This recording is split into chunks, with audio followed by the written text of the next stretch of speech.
Alors, Aston Martin, petite actu les concernant.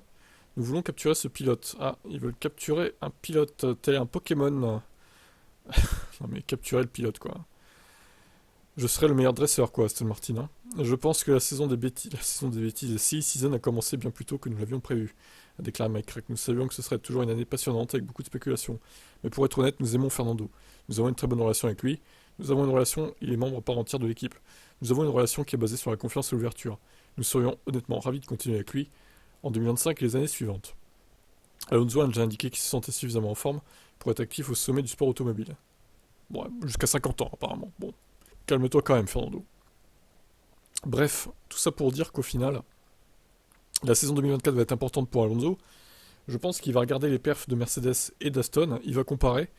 S'il voit que Aston ça fait 7, 8, 9, un peu comme Alpine, voire peut-être un peu mieux qu'Alpine, mais pas beaucoup plus, et qu'il voit que Mercedes ça fait premier, deuxième, troisième ou 4, 5, que ce soit mieux qu'Aston, il va se dire bah, je quitte Aston, je vais chez Mercedes, parce que en fait Aston ça va atteindre un plateau d'évolution comme Alpine. En fait, j'ai l'impression que ils arriveront jamais vraiment à gagner des courses. Je pense pas qu'ils y arrivent, hein, honnêtement. Ou alors sur un coup de dé incroyable, des conditions folles, mais je pense pas qu'ils y arriveront à la régulière. Mercedes, ils ont plus de potentiel déjà. Après, encore une fois, je peux me tromper, mais pour moi, il va faire en fonction du classement constructeur. Alors, pas de la fin de la saison, parce que ça sera trop tard, mais il va regarder d'ici la mi-saison. S'il voit que Mercedes a quand même une meilleure dynamique que Aston, il va se barrer, hein, c'est sûr. Surtout si Toto Wolff lui ouvre la porte, quoi.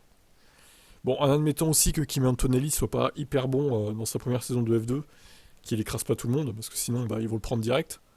Mais bon, à voir. Je pense qu'il peut finir chez Mercedes, Alonso, honnêtement. Je suis pas fan de l'idée, mais bon, malheureusement, je préfère encore que ce soit lui que, quitte à choisir que Verstappen. Mais bon, après, c'est Wolf qui décide, hein. On n'a pas de pouvoir, nous. Allez, ciao.